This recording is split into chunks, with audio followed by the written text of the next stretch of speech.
Sam Seder, Emma Vigeland on the Majority Report. Pleasure to welcome to the program Representative Pramila Jayapal of Washington's 7th Congressional District. She's the ranking member of the House Judiciary Immigration Subcommittee and Chair Emerita of the Congressional Progressive Caucus. Congresswoman, welcome to the program. Well, thank you for having me. Great to be with you. Now, does that mean that you go back and interfere with leadership races for the younger members, or do you stay out of that? You know, it just means I'm there to continue to provide support to our new CPC chair, and it's a very distinguished sounding title, isn't it? I will stay as co-chair of the CPC PAC. And so that will continue to be a big priority for us, is to build that and make sure we're building the ranks of progressive members. All right, great. Well, I think we have some questions about like sort of the future of the Progressive Caucus and how it works within the context of the greater Democratic caucus. But let's start with immigration. The Laken Riley Act passed the House, as you know. And it appears to be on track, at least, in the Senate. All but 9 Democrats voted to allow, essentially not to filibuster the bill, allow it to go forward. I know there are amendments out there. Just broadly speaking, before we get into some of the specifics about it, what's your perspective on this? This is, doesn't seem to have been a dramatic change in the Democrats in the House approach towards this, but certainly the Democratic Party seems to have really caved in many respects on this entire question. Yeah, I mean, first of all, I really hope that the Senate does not pass this. There is a cloture vote that would be required to end debate. And so that is another opportunity for people to weigh in. I think that what the Republicans do over and over again, and it's the same playbook here, is they attach the name of the victim of a terrible, terrible crime. Laken Riley was murdered, and the person that did it has been convicted and should be prosecuted to the full extent. The law does absolutely nothing to change what currently happens. If you are an undocumented immigrant, you're convicted of murder, you are immediately mandatorily detained and subject to deportation. So it does nothing to do that, but to change that. But what it does do is it essentially tries to criminalize undocumented immigrants who have not been convicted of any crime, but have merely been accused of a shoplifting, or in this case, a shoplifting or a theft.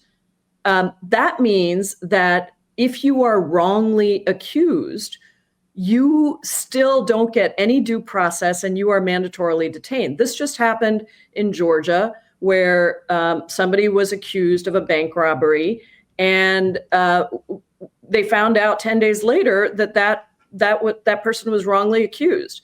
In this Laken Riley bill, that person would have absolutely no due process. They would be mandatorily detained. And that is, in my mind, this is the highway to mass deportation. And that is really what the administration is trying to do, is criminalize immigrants without any due process. And then once they're in the criminal justice system, then they can say, well, we're deporting these criminals, when in fact they've never even been convicted, much less had any due process. So it is a bad bill.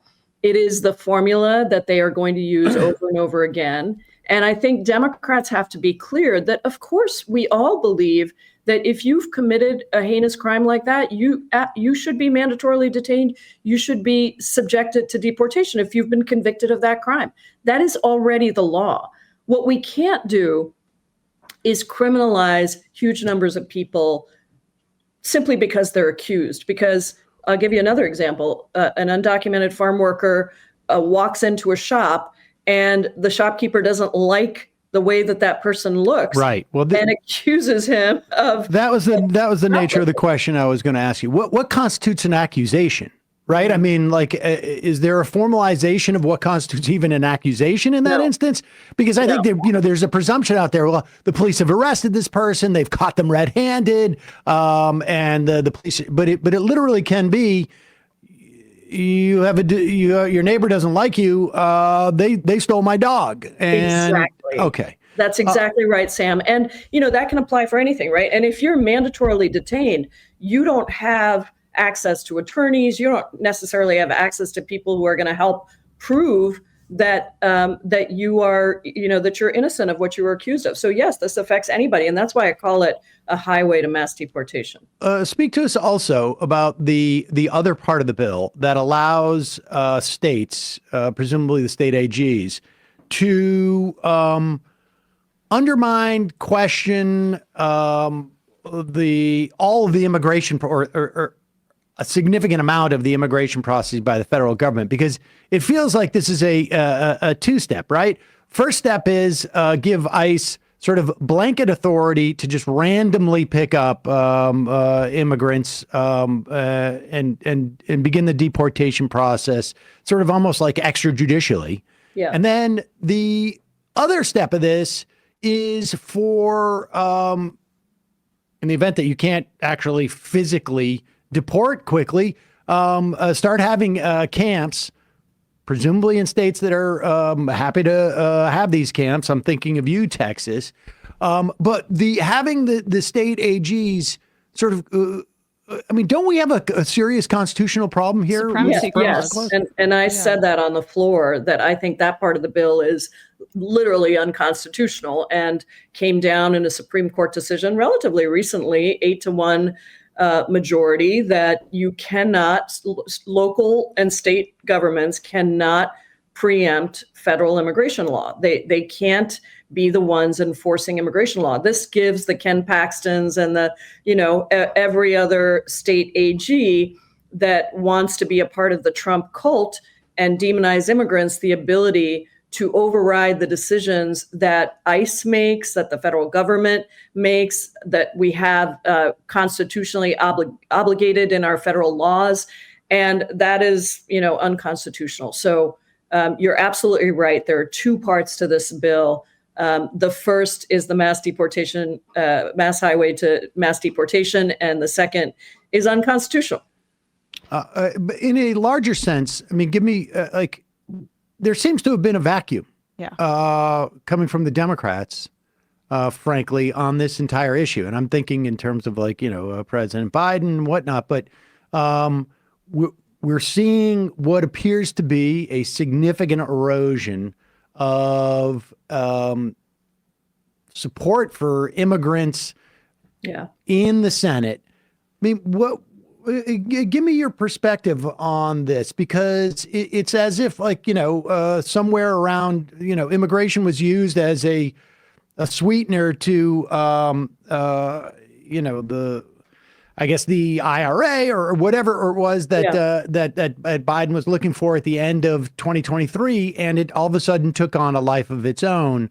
And the Democrats seem to have completely left the playing field on this issue.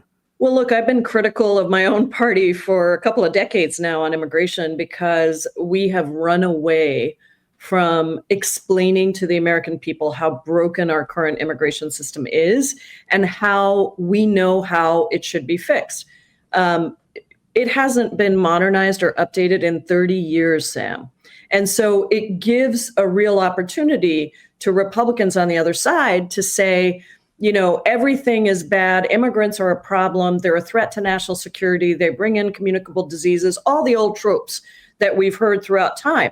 And if you don't fight back against that and explain exactly what is the problem and what is our solution and who is blocking that, Republicans have blocked modernizations to the immigration law over and over and over again so that they can leave it out there as a campaign issue, then Americans are going to start getting tired of this. And I think that's what's happened. And yet, despite all of the demonization of immigrants. If you look at the polling, it's definitely gotten worse of the American people. But if you look at the polling and you look at it deeply and you look at questions that are legitimately asked, what you find is actually most Americans do still have a connection to immigration, do believe that it should happen in the United States, that we do need immigration, but it should be a fair and orderly process. I agree with them. I agree that we need a fair system so that people who have gotten into the system and then wait decades to be with their family members, that should not happen. If we have talented people that are bringing real talents to the United States that America needs, they should have a legal pathway to come in. If we want to continue to be the country that protects human rights, around the world, we are signatories to an asylum convention and domestic law that requires us to keep the option open for people to come and apply for asylum. But if we don't actually update the system, then people are just going to go to the borders, which is what is happening now. And so if you really want border security, which Republicans claim to want, then you have to modernize the existing system. Update the legal pathways, put the resources in so that people don't have to wait years to get an immigration judge to listen to their case. And there are some changes we need to make in all of these programs. Let's do that. And let's actually make it a functioning system. All right. Lastly, I just saw Michael Bennet, the senator from Colorado, just offered an amendment that essentially, as far as I read it, would, for all intents and purposes, add the Dreamer Act to this bill, allowing for DACA recipients to have permanent status in the country. And then also what appears to be some form of guest worker provision. Where would you be on that bill if it included those two elements? Well, I just don't think that's going to happen. When we had the border security bill last year that was negotiated by President Biden, some Democrats and Republicans, apparently there were real efforts to attach the Dreamer provision, the DREAM Act, which is bipartisan. The Farm Worker Act is bipartisan. Neither of those have come up for a vote in the Senate. And Republicans refused and Democrats caved. And so I think we just have to be clear that at the end of the day, what Republicans want to do is nothing positive on real solutions and continue to just push forward things that terrify Americans or try to terrify Americans and try to divide the Democratic Party. And I think we have to stand strong and united as Democrats for our values and to explain to people what exactly they're doing. I mean, what is there a contingency plan for this type of situation? I mean, I understand what your perspective is on this, but there are rumors that, and I don't necessarily buy it, frankly, and we're going to get into this later about what's going on with Gaza. But in this instance, what is the contingency plan for the Democrats in the event that, okay, somehow Trump says, you know what, I'll do the Dreamers, I'll throw that in too, because we're gonna round up everybody else, and that's the trade-off I'm going to make. I think it's unlikely, but I mean, what's the contingency there? Yeah, I mean, we're working on a bill right now that would do the things that we've had bipartisan support for. Many of the things that we've had bipartisan support for. We'll be ready for that instance if it comes up. I just haven't seen it, but we're looking for those moments. I think that if Elon Musk suddenly says, yeah, actually, this country does need immigrants, not just high-skilled workers, but immigrants of all kinds. Who do you think is going to rebuild California after these fires, after these climate disasters across the country? It's immigrants that come in and rebuild. It's immigrants that are keeping the dairy industry afloat. It's immigrants who are in our hospitals, serving as doctors and nurses. And this is immigrants of all statuses, undocumented immigrants, TPS, DACA, all of them are actually performing important functions if we let them. A lot of the ones that aren't working right now is because they're not allowed to work. But this is, I think, we have a contingency plan in that we have a solution that could very easily be bipartisan. Remember, Sam, that in 2013, there was a comprehensive immigration reform bill that passed the Senate with 68 bipartisan votes. It had tons of border security in it. Actually, we've already done more on the border security than was in that bill, and that was 11 years ago.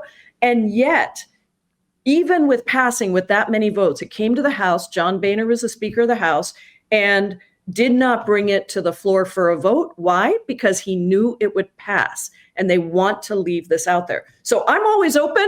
If there are people who suddenly want to deal and trade and the deal is a good deal, that's sure, we'll look at that. We're willing to look at that, and we're still continuing to do that work. But a lot of the people, unfortunately, the Republicans on the other side that were willing to stand up on immigration are now gone.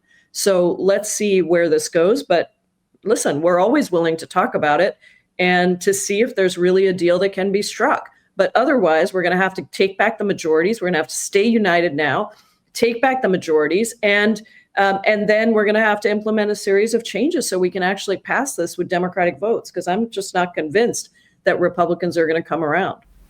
Hey, folks, don't forget to hit the subscribe button and check out our daily show. We do it every day at 12 p.m. Eastern for about 2.5 hours. We even take phone calls. You should check that out.